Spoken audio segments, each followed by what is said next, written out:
ನಮಸ್ಕಾರ ಸ್ನೇಹಿತರೆ, Kannada jobs corner YouTube ಚಾನೆಲ್ಗೆ ಎಲ್ಲರಿಗೂ ಸ್ವಾಗತ. ವಿಶೇಷಾಧಿಕಾರಿ ಮತ್ತು ಸಕ್ಷಮ ಪ್ರಾಧಿಕಾರಿಯವರ ಕಾರ್ಯಾಲಯದಲ್ಲಿ ವಿವಿಧ ಹುದ್ದೆಗಳ ನೇಮಕಾತಿಗೆ ಸಂಬಂಧಪಟ್ಟಂತೆ ಅರ್ಜಿಗಳನ್ನು ಆಹ್ವಾನಿಸಲಾಗಿರುವಂತದ್ದು. ಇನ್ನು ಯಾವ್ಯಾವ ಹುದ್ದೆಗಳಿವೆ, ಎಷ್ಟೆಷ್ಟು ಹುದ್ದೆಗಳು ಖಾಲಿ ಇರುವಂತದ್ದು, ಏಜ್ ಲಿಮಿಟ್, ಎಜುಕೇಶನಲ್ ಕ್ವಾಲಿಫಿಕೇಶನ್ ಹಾಗೂ ಸೆಲೆಕ್ಷನ್ ಪ್ರೊಸೀಜರ್ ಬಗ್ಗೆ ಈ ಒಂದು ವಿಡಿಯೋದಲ್ಲಿ ಮುಂದೆ ನೋಡ್ತಾ ಹೋಗೋಣ. ನಮ್ಮ ಚಾನೆಲ್ ಅನ್ನು ಯಾರಾದ್ರೂ ಹೊಸದಾಗಿ ನೋಡ್ತಾ ಇದ್ರೆ ಸಬ್ಸ್ಕ್ರೈಬ್ ಮಾಡಿ ಹಾಗೂ ಪಕ್ಕದಲ್ಲೇ ಇರುವಂತಹ ಬೆಲ್ ಬಟನ್ ಅನ್ನ ಕ್ಲಿಕ್ ಮಾಡಿ. ಇನ್ನು ಯಾವ್ಯಾವ ಹುದ್ದೆಗಳು ಖಾಲಿ ಇದೆ ಅಂತ ನೋಡ್ತಾ ಹೋಗೋದಾದ್ರೆ, ಮೊದಲನೇದಾಗಿ ತಹಶೀಲ್ದಾರ್. ಈ ಒಂದು ಹುದ್ದೆಗಳ ಬಗ್ಗೆ ನೋಡ್ತಾ ಹೋಗೋದಾದ್ರೆ ಒಟ್ಟು ಒಂದು ಹುದ್ದೆ ಖಾಲಿ ಇರುವಂತದ್ದು. ಇನ್ನು ವೇತನ ಶ್ರೇಣಿಯ ಬಗ್ಗೆ ನೋಡೋದಾದ್ರೆ, ಈ ಹುದ್ದೆಗಳಿಗೆ ಆಯ್ಕೆಯಾದಂತಹ ಅಭ್ಯರ್ಥಿಗಳಿಗೆ ಪ್ರತಿ ತಿಂಗಳು 65,000ದಿಂದ 71,000ದವರೆಗೆ ವೇತನವನ್ನ ನೀಡಲಾಗುವಂತದ್ದು.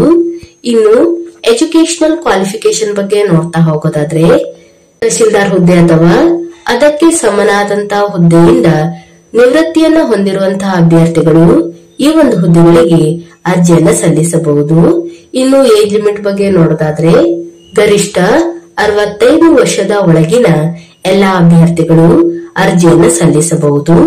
ಇನ್ನು ಎರಡನೇದಾಗಿ ಶಿರಸ್ತೇದಾರ್ ಅಥವಾ ಡೆಪ್ಯೂಟಿ ತಹಶೀಲ್ದಾರ್. ಈ ಒಂದು ಹುದ್ದೆಗಳಿಗೆ ನೋಡೋದಾದ್ರೆ ಒಟ್ಟು ಒಂದು ಹುದ್ದೆ ಖಾಲಿ ಇರುವಂತದ್ದು.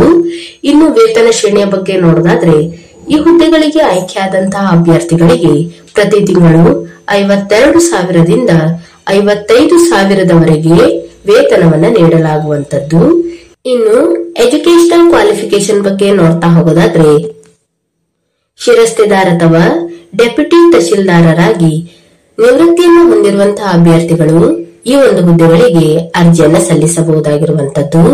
ಇನ್ನು ಏಜ್ ಲಿಮಿಟ್ ಬಗ್ಗೆ ನೋಡ್ತಾ ಹೋಗೋದಾದ್ರೆ, ಗರಿಷ್ಠ 65 ವರ್ಷದ ಒಳಗಿನ ಎಲ್ಲಾ ಅಭ್ಯರ್ಥಿಗಳು ಈ ಒಂದು ಹುದ್ದೆಗಳಿಗೆ ಅರ್ಜಿಯನ್ನ ಸಲ್ಲಿಸಬಹುದು. ಇನ್ನು ಅಕೌಂಟ್ ಸೂಪರಿಂಟೆಂಡೆಂಟ್ ಈ ಒಂದು ಹುದ್ದೆಗಳಿಗೆ ನೋಡೋದಾದ್ರೆ ಒಟ್ಟು ಒಂದು ಹುದ್ದೆ ಖಾಲಿ ಇರುವಂತದ್ದು. ಇನ್ನು ವೇತನ ಶ್ರೇಣಿಯ ಬಗ್ಗೆ ನೋಡೋದಾದ್ರೆ, ಈ ಒಂದು ಹುದ್ದೆಗಳಿಗೆ ಆಯ್ಕೆಯಾದಂತಹ ಅಭ್ಯರ್ಥಿಗಳಿಗೆ 56,000ದವರೆಗೆ ವೇತನವನ್ನ ನೀಡಲಾಗುವಂತದ್ದು. ಇನ್ನು ಎಜುಕೇಶನಲ್ ಕ್ವಾಲಿಫಿಕೇಶನ್ ಬಗ್ಗೆ ನೋಡ್ತಾ ಹೋಗೋದಾದ್ರೆ, state audit and accounts department ನಿಂದ ನಿವೃತ್ತಿಯನ್ನು ಹೊಂದಿರುವಂತಹ ಅಭ್ಯರ್ಥಿಗಳು ಈ ಒಂದು ಹುದ್ದೆಗಳಿಗೆ ಅರ್ಜಿಯನ್ನ ಸಲ್ಲಿಸಬಹುದು. ಅಥವಾ N A accounts and audit service from central government ಈ ಒಂದು ಹುದ್ದೆಯಲ್ಲಿ ಇರುವಂತಹ ಅಭ್ಯರ್ಥಿಗಳು ಸಹ ಈ ಒಂದು ಹುದ್ದೆಗಳಿಗೆ ಅರ್ಜಿಯನ್ನ ಸಲ್ಲಿಸಬಹುದು.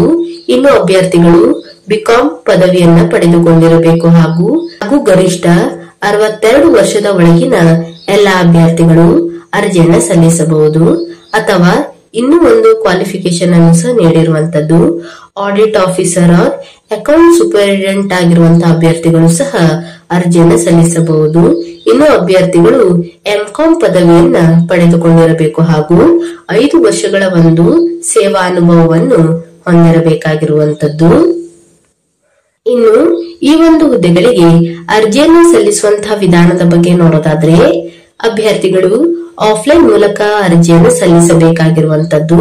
ಇನ್ನು ಅಭ್ಯರ್ಥಿಗಳು ತಮ್ಮ ರೆಸ್ಯೂಮ್ ಹಾಗೂ ಇನ್ನಿತರ ಎಲ್ಲಾ ದಾಖಲಾತಿಗಳನ್ನ ಸೆಪ್ಟೆಂಬರ್ 8 ಸಂಜೆ 5 ಗಂಟೆಯ ಒಳಗೆ ಸಂಬಂಧಪಟ್ಟಂತಹ ಒಂದು ಮೇಲ್ ಐಡಿಗೆ ತಮ್ಮ ಒಂದು ಎಲ್ಲಾ ದಾಖಲಾತಿಗಳನ್ನ ಸಲ್ಲಿಸಬೇಕು.